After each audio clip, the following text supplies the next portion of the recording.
Welcome to Unit 7, Section 1, World War I.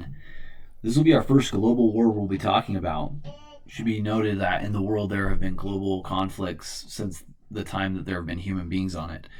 But we'll be talking more about modern history within the last just couple hundred years. And we'll be in Europe at this point in time at the very late part of the 19th century and the very early part of the 20th century. And we'll be talking really mostly in these global conflicts of what caused these conflicts to rise. We'll later go into like battles and talk about how people won and what was used and victories and different things like that. But in these, we're mostly focusing how the United States was involved in wars or how those wars were caused. And as the name applies here, from neutrality to war. Neutrality means neutral. The United States in both world wars was neutral originally, did not have anything to do with it. It was in our conflict. These were European conflicts. But the United States will be forced into the conflict as it escalates. And so we'll be talking about how that happened. Some important things to notice here in these wars, and the reason I've chosen these pictures is if you look, we're starting to see an advancement in technology. And really, this is one thing that hopefully you're going to be picking up on as you follow the activities. Now, these notes are going to be a little bit different than the others. There'll be some interactive stuff I want you to do. But from the first part, I want you to be answering this question overall. Why did the United States enter World War I in 1917? This is a European conflict. The United States is not in Europe. It's in the Americas, in North America. And so why on earth would we get involved in a world war? And at first the United States didn't, but something entered it in. So I want you to be thinking about that as we take notes and as we do that stuff. And you'll be answering that question somewhere either at the beginning or at the end of your notebook. So you can either write that now and then leave some space, maybe 4 lines or something like that, or you can do it at the very end, whatever you'd like, okay? Now, before we answer that question, though, I want you to watch this video. And this video is going to discuss what made World War I different from any other wars. And this is the question you're going to answer. So you'll just play this clip right here, and then you're going to answer the question, what made this war different from all the other wars? So go ahead and do that now, and then we'll continue on. Make sure that you answer that, though, in your notebook. Okay, so I want you guys to copy down this timeline because I want you to, this is what we've called periodization. I introduced this to you guys way back in U.S. History A, and it's important to understand the events that lead up to something. No, you don't necessarily need to remember June 8th, 1914, but you might remember that in 1914 these events happened, and then in 1915 this happened. This way you have an understanding that wars don't just happen all of a sudden. These are gradual, progressive things. It's lots of tension building up. You can kind of think about it if you and your family are around and there's a lot of tension between you and you don't say anything, you don't say anything, you don't say anything, and then all of a sudden that one little thing happens and pop, it blows up, right? So write this down in your notebooks. June 8th, 1914, a man with the name Archduke, or that's his title, Archduke Franz Ferdinand from Austria is going to be assassinated. Now, this event is significant in that it's really what triggers the World War. But the idea that his death is what caused the World War is not true. This war had been escalating and getting ready way before Archduke Franz Ferdinand. It just happened that his death is the thing that finally popped. It's the thing that finally made it so that the way the war just began. So a couple months later in August, World War II is going to be underway in Europe. President Wilson is going to proclaim complete neutrality. And this is one of the things he'll actually run on, and Americans will be very in favor for this. This is not our conflict. This is a European conflict. None of our business. Okay? But he does offer to mediate. Mediate means to kind of come between. So maybe if you and your sibling are fighting and your parent comes in and says, hey, listen, I'm going to be the mediator, meaning I'm going to be the one, I'm a neutral party, I don't care who wins, I don't care who's wrong or right, I just want to solve the issue and come between you guys and fix this problem. So he will offer the United States to become the mediator, the one that kind of helps the country solve their issues. It won't be met with very much success. In May of the next year, in 1915, Germany is going to sink the Lusitania, which is a pretty famous ship, and on board will be 1,198 people, including 128 Americans, which is going to be one event, as you can tell, that's going to get us a little bit more closer to war. It's going to be the thing that kind of like, okay, this was a European conflict, but now we have Americans who just died, and you don't just kill an American. If you do that, we have to respond somehow, right? And so, in March of a year later, Germans are going to sink a French ferry called the Sussex. And the United States is going to, at this point, say, you know what, Germany, we're done with any diplomatic relations if you keep this up. Now, these threats, you'll notice they happen all the time. Even in modern day politics, we see government leaders like President Trump say things like this to Iran or Cuba or other countries that we're having a difficult time with. And the point is that it we're getting closer and closer to a feud. The tensions are rising. Okay. Now, it's important for you guys to understand that at this point, Europe is already fighting. World War I, it has begun. The United States is just not involved yet. Okay. But Germany is not going to really hold to what the United States threatens it. It says we're going to completely break off any diplomatic, any relationships, communication with you if you attack any civilian ships again. We're upset because the Germans seem to be attacking not other military boats, not other military officials, soldiers. They're attacking civilians, and we don't like that one bit. Then of May, just a couple months later, Germany is just going to pledge that it's going to restrict all its submarine warfare, and it's not going to attack any merchant ships. So ships of business, not warships, ships of business, without any warning. Like they will tell if a ship is coming into their territory and it's a commercial ship, it's a business ship, they're going to warn it. They're going to tell, hey, you need to turn around or we're going to bomb you. And they promise to do that. And then in November 7th, 1916, Woodrow Wilson is going to be elected to a second term of presidency with his pledge that he is going to keep us out of the war. The United States has no desire to go to war, and he's going to promise that we will not go to war. By January of that next year, Germany is going to announce that it has this intention to resume unrestricted use of submarine warfare, meaning we're going to bomb indiscriminately. We don't care if it's merchant. If it's non-merchant, we're going to start bombing them. Now, why would Germany do that? Why would they care about doing that? A lot of it has to do with the boats that are being used, these merchant ships. Yes, they're merchants. They're just doing business. However, they're not just like, some private company. These are companies that are selling guns, technology of weapons. They're groups that are selling items that are helping Germany's enemies in the war. And so Germany doesn't like this at all. And that's why they're going to make that pledge. They're not just saying, hey, we just want to kill a bunch of civilians. They are upset because the United States continues to say that it's not involved in the conflict, yet it continues to send weapons. It's an important thing to realize that a lot of countries still have problems with this. Palestine today gets very angry at the United States because while the United States has said that it's not a part of the Israeli-Palestinian conflict, Palestinians consider it part of it because when rockets come and blow up families and kill people, those rockets are oftentimes bought from the United States. So Israel's buying them from the U.S. Whether that means we're involved or not, I don't know, but that's one thing that you have to consider.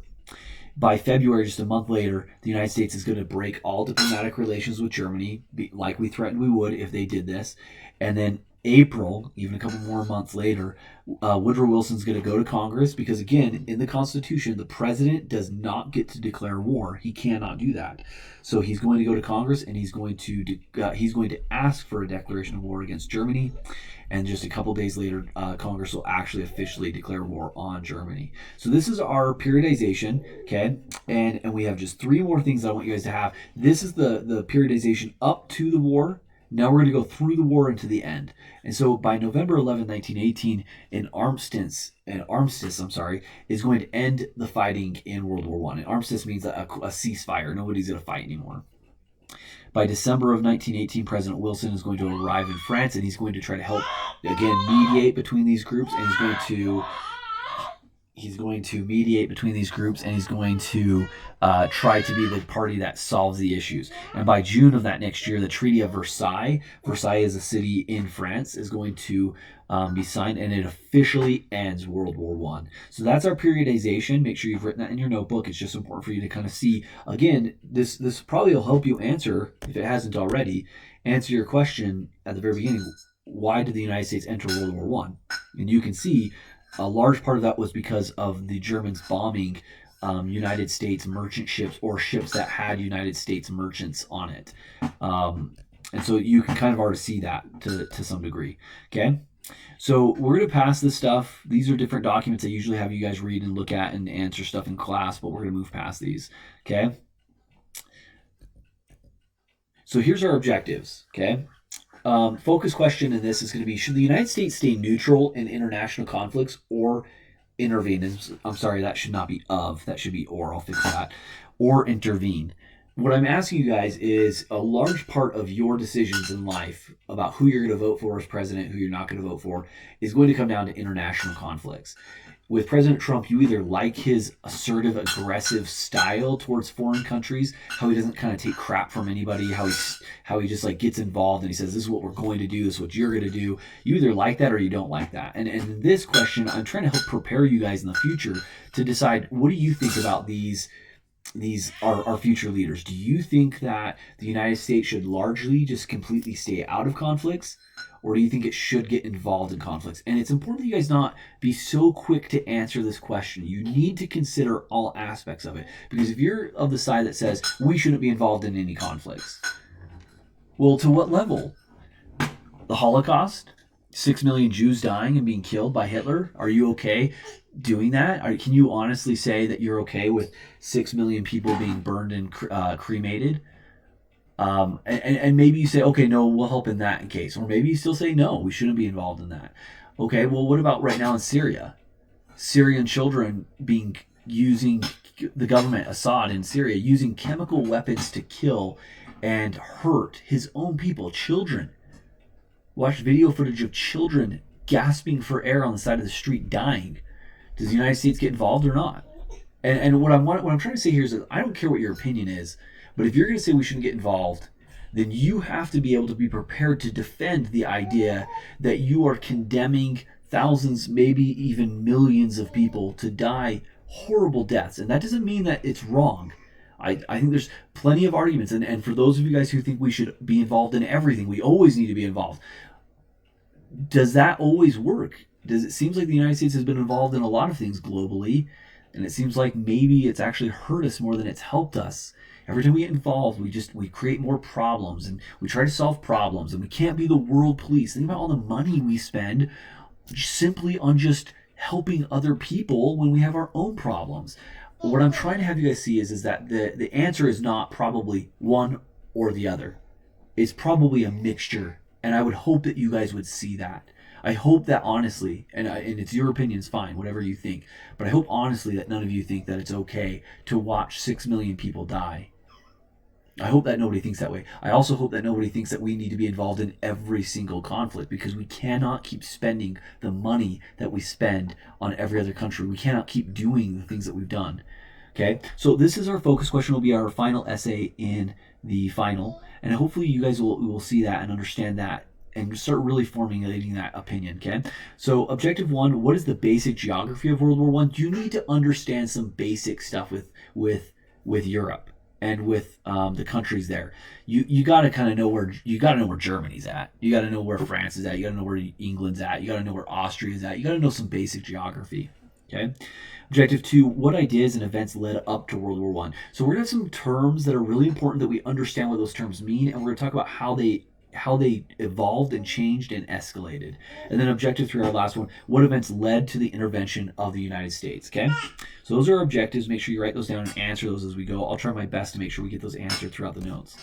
Here's our vocab hall of fame. You're welcome to take a pause and write these words down.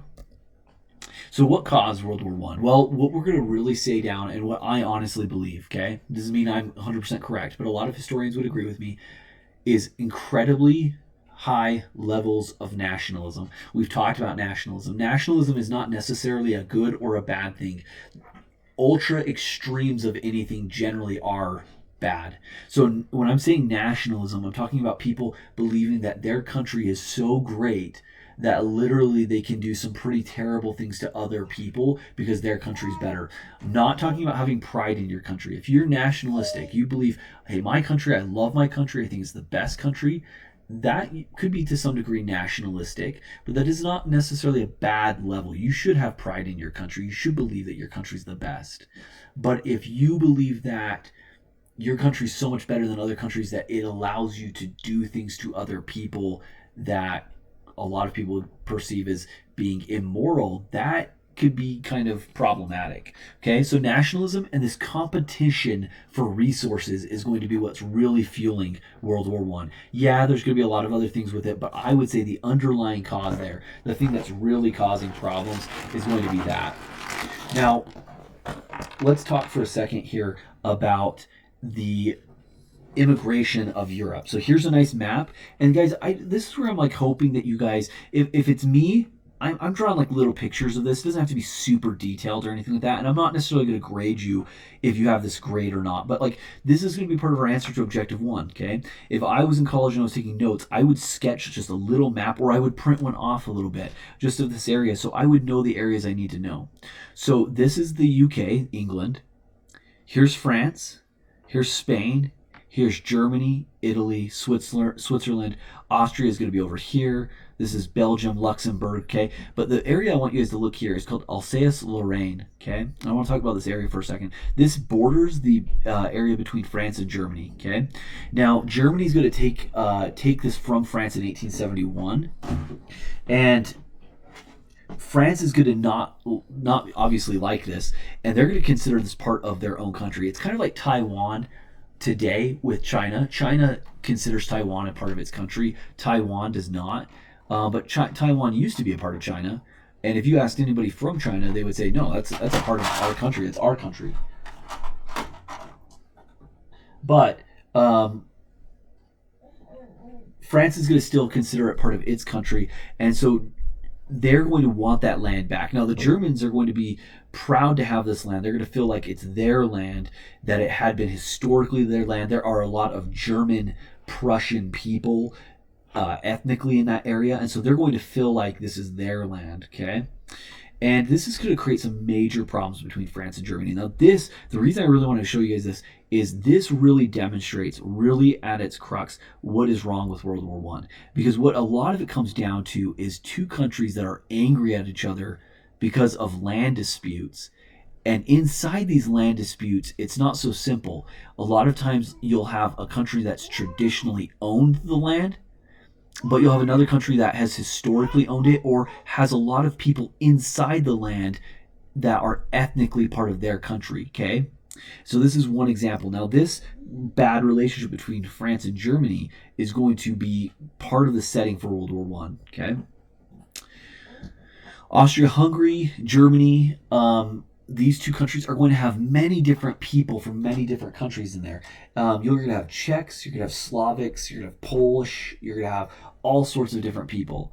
Italians, Romanians, Serbians. You're going to have all these different people. And inside these countries, then, people are going to feel like they want to be represented more. If you are a Serbian living in Austria and the Austrians don't seem to respect your way of doing things, they don't seem to respect the Serbian culture, even though you're living in their country, you might be angry. You might want something to happen in order to make sure that you get represented more.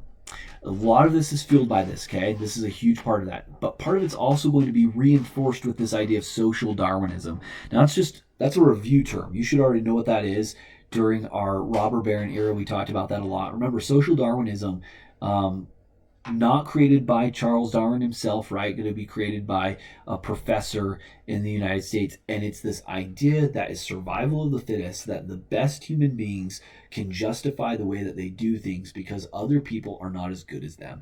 Meaning, I can have slaves or I can treat people poorly that are different racially than me because they are not as good as me. They're closer to being an animal than I am. Therefore, I can treat them like an animal, right? That's going to be kind of this viewpoint. Now, in 1878, Serbia is going to challenge Austria-Hungary. And this challenge is going to be really over a lot of this ethnic tension. And they're going to be entitled thinking that each group is more justified than the other group in rising and being a world power.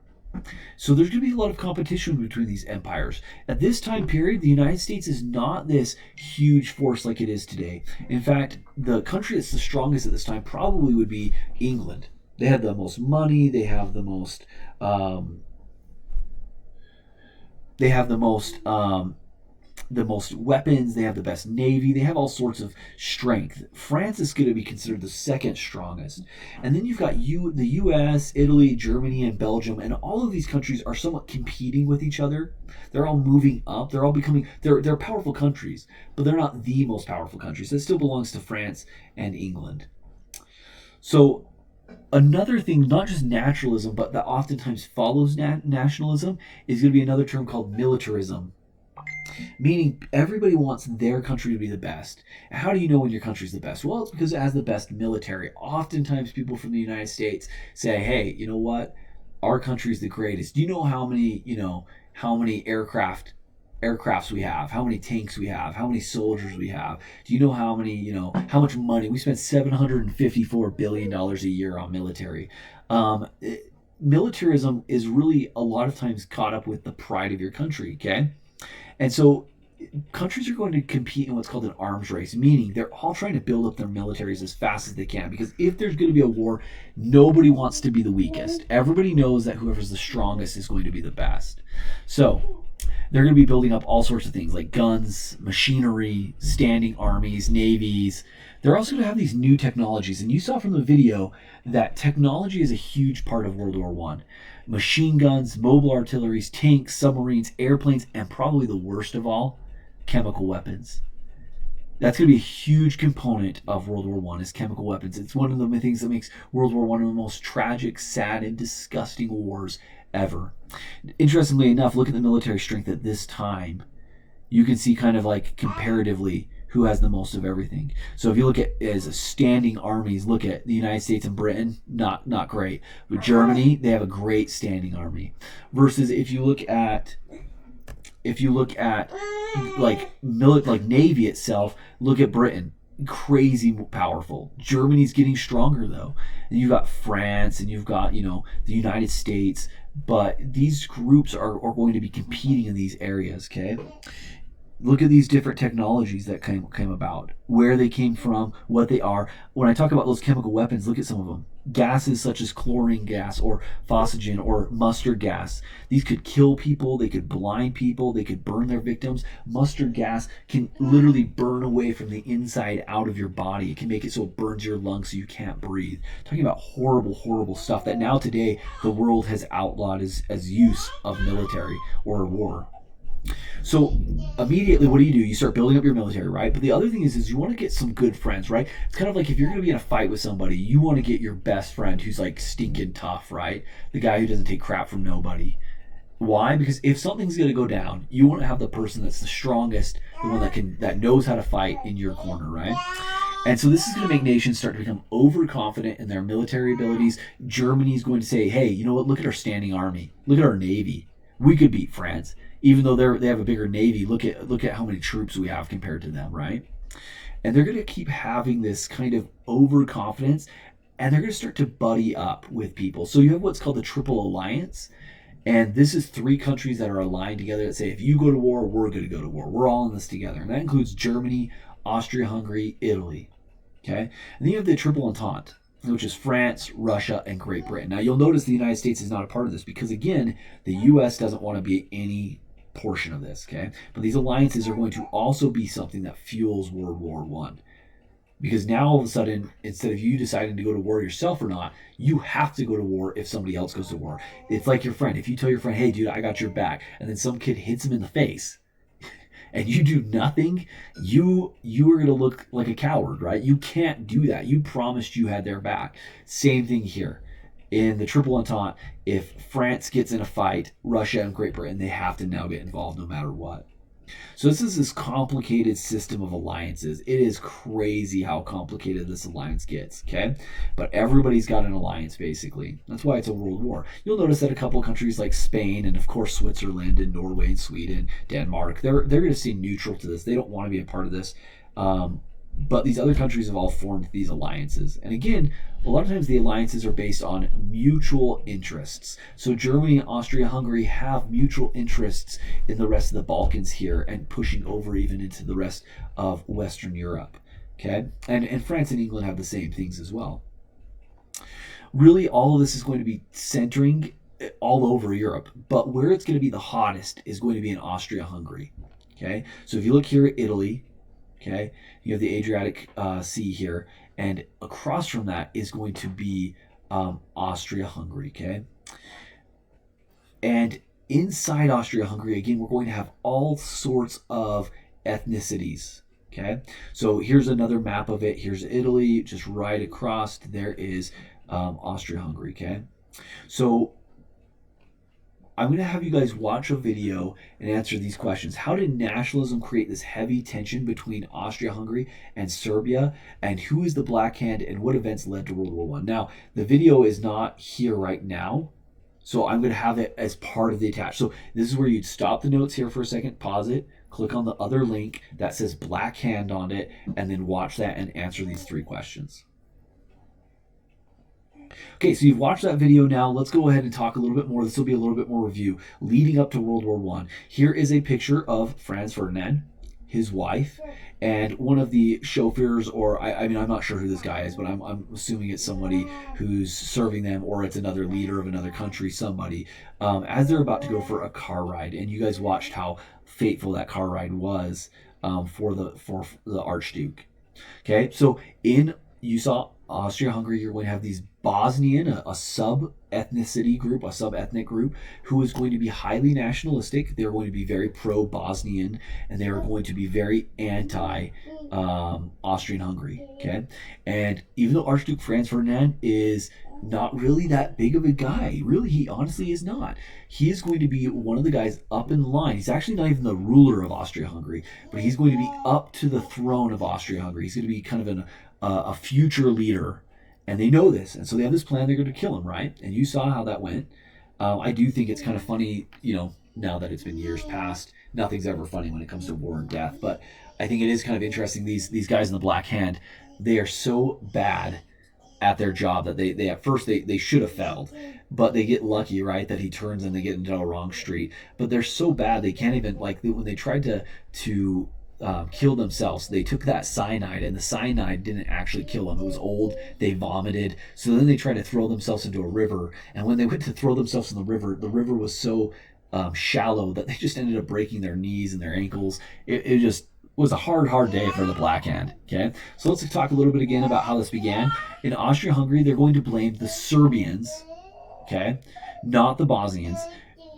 And they're going to blame them really because this group there was a lot of tension between Austria-Hungary and Serbia. And they shared this common language and history together. And so they're going to declare war with each other. Now, let's look at this map here. So here's Austria-Hungary. Here's where it all happened. Here is Serbia, right?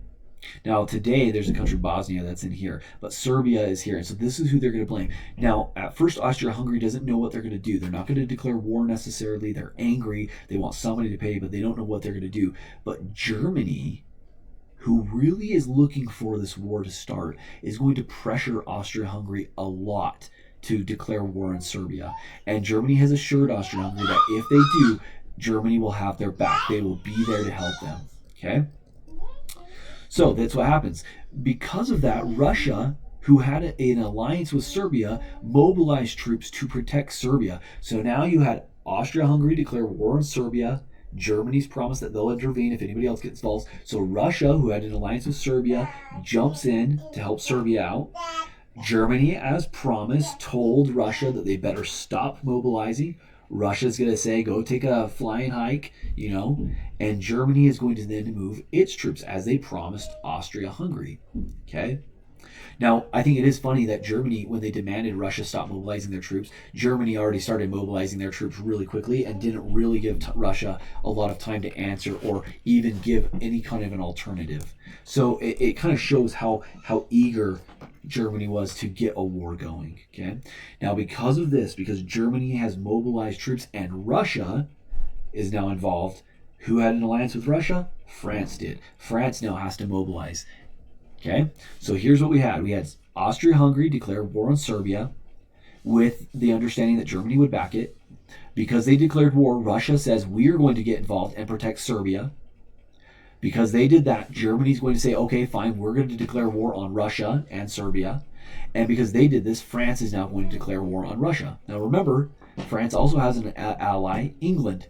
So that's going to help other people get involved as well, okay? So war is going to be declared. The war is officially on. Germany declares war on Russia. Germany surrounds each side of France, okay, who now has just declared war because Russia was there. And France and Russia are going to fight the Germans.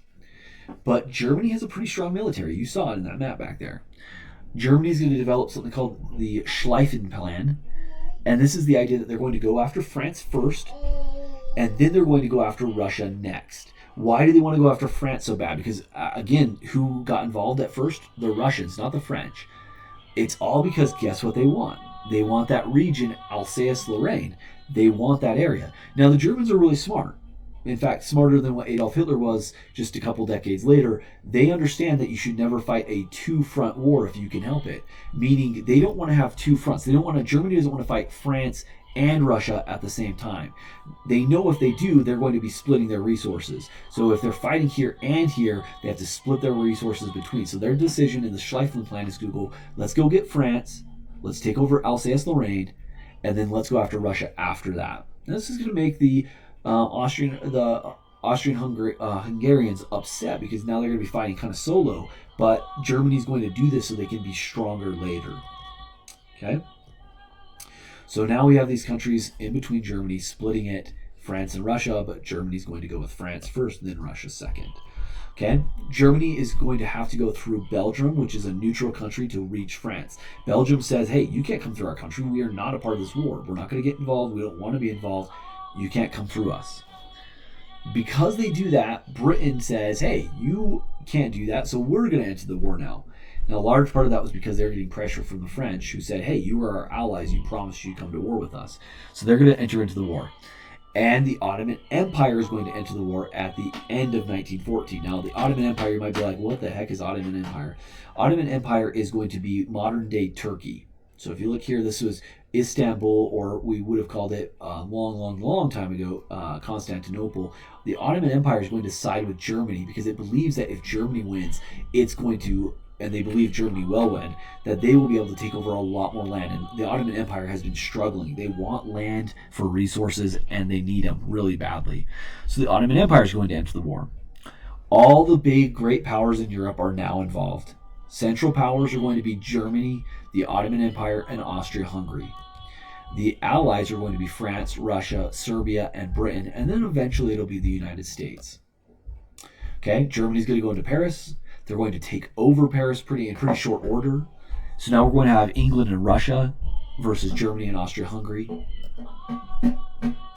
And this is going to be the start of World War I. We'll get into the future about how the war ends, how we'll have some activities next week, weeks, about the different battles, the different ways that they fought.